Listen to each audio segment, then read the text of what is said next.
Hey everybody, Flip and Danny here, founders of the Freedom Real Estate Group family of companies, and welcome to another episode of our podcast, which is called Freedom Through Passive Income. and welcome to another episode, and this one is called 2022, The Good Times. Yeah, and I don't know how it's going to come out in the recording, but it was really funny because you froze for a second. So the intro came like really fast, and part of it you were like, it was just cute. So for those of you watching the video, you're going to get a kick out of that one. For those of you listening, I can't wait to see it now. Never mind. I thought, again, here we are towards the end of the year. There's not very many episodes left. I thought, wow, this would be a great time to go ahead and reflect for everybody, including us, what we saw that was good. And tomorrow we're going to talk about what we saw that was tough here in 2022. And I think that's just a healthy thing to do as you are preparing for a new year, to look back and talk about what was good, what wasn't. And so I'm going to start with the impact of hiring a CEO. There's been many people who have talked to me and said, how's things going?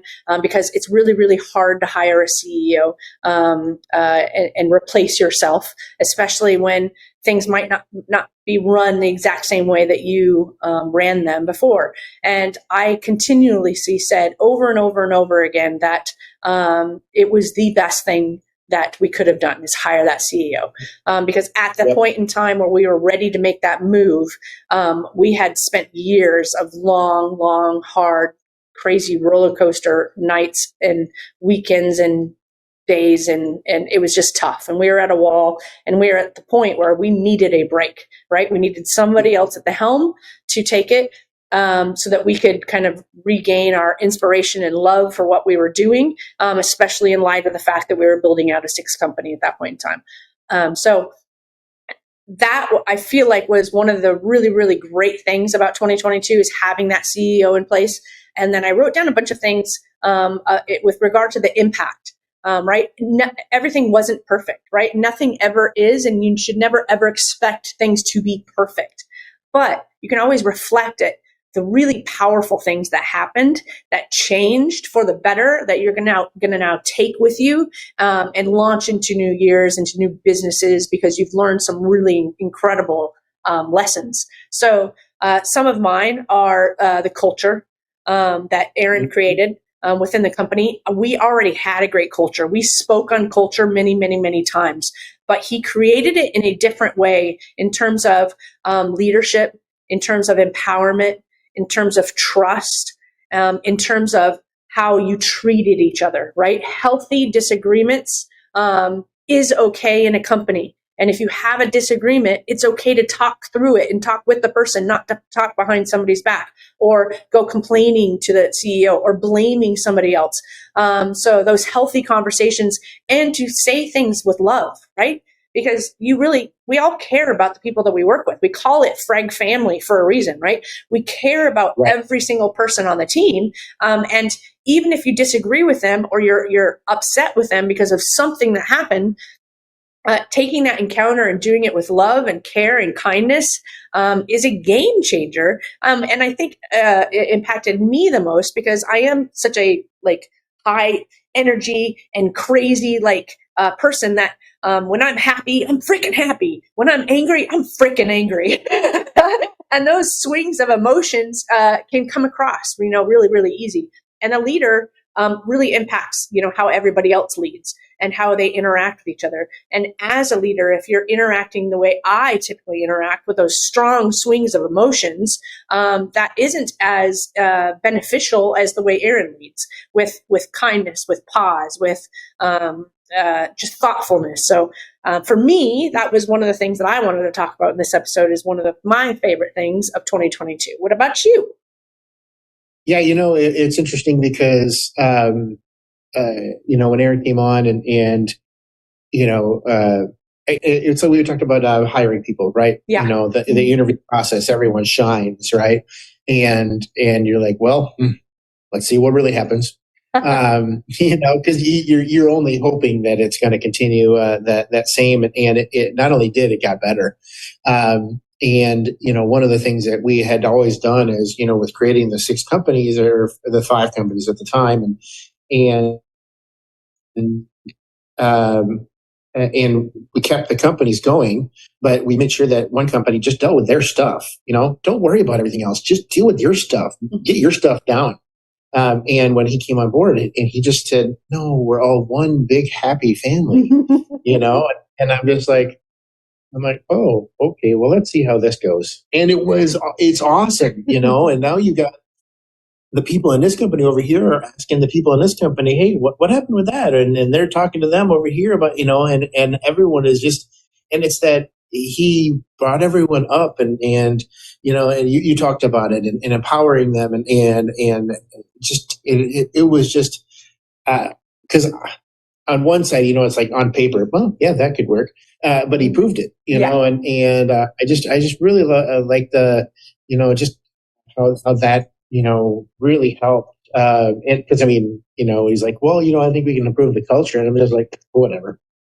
I buy Snickers ice cream bars, man. Come on, move on.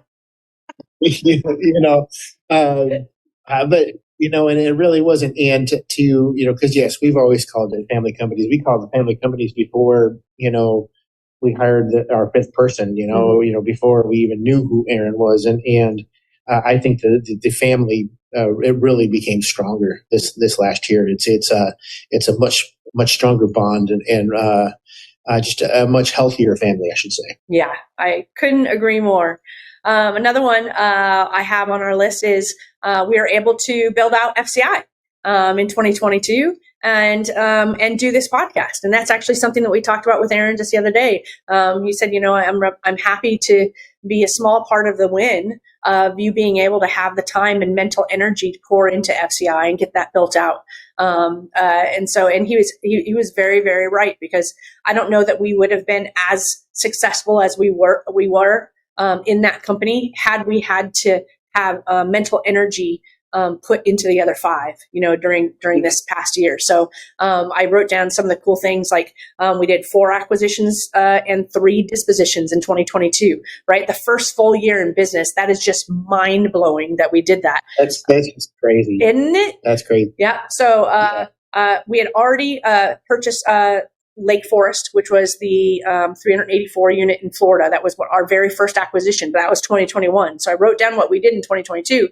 The 4 acquisitions were Ridgeland Ranch, which is a 129 unit in Mississippi, Serena Gordon, which is a 48 unit in our backyard, Riverwood, which is a 16 unit in our backyard, and we're getting ready to close on a deal in North Carolina that we can't talk about because it's not closed yet, and it's a 506B. But I'm still thankful for it. I can say that. So 4 acquisitions was kind of what we talked about with other coaches and mentors in this space, saying, hey, for a year, that's good. And I'm like, we just did 4 in our first year. Like, that's just crazy. And then our 3 dispositions we did sell Lake Forest, which is a 384 unit. So that was really nice. It's what made FCI profitable in that very first year, 2022. We sold Grimes, which was a personal win for you and I because that was ours. And we refinanced Pine Ridge, which again, personal win for you and I because that was our first apartment complex. So those are huge, huge wins for 2022. When we weren't even focused on 5 other companies, right? We were just focused in our lane, and to have this many wins in this one lane of the first year of business was it's really mind blowing and exciting. Yeah. And typically, anyone who jumps into this space, I'm sure, would be happy doing 1 deal a year in their first year. But no, We did 4 and sold 2 and refined. Yeah. The other thing too that's not mentioned on here is that we actually dipped our toe into a 7th company, which is private money. Yeah, that's right. So good. That's going to come. That's going to come around the corner before we know it. I mean, it's already around the corner. It's coming down the stretch. But the last thing about 2022 is we kept saying we're going to move to Florida. We're going to move to Florida.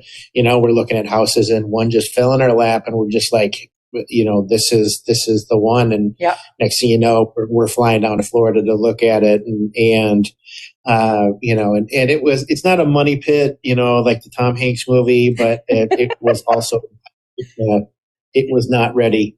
We've spent a pretty pennies on fixing it up. We've spent a lot of pretty pennies. Yeah. And still spending those pennies. But still, it's in Florida, and we get to live there with and the owls and the snakes and the cougars and the panthers and the whatever else, coyotes and yeah. Yeehaw. Yeah. It's been a really great year. And for those of you listening, I apologize for any of the pauses that you hear in this. We'll try to edit them out a little bit. Flip, you froze twice, just so you know. So it wasn't long. It was no big deal. But this is what happens when we're having to record in 2 different states to be able to finish out this 365-day podcast.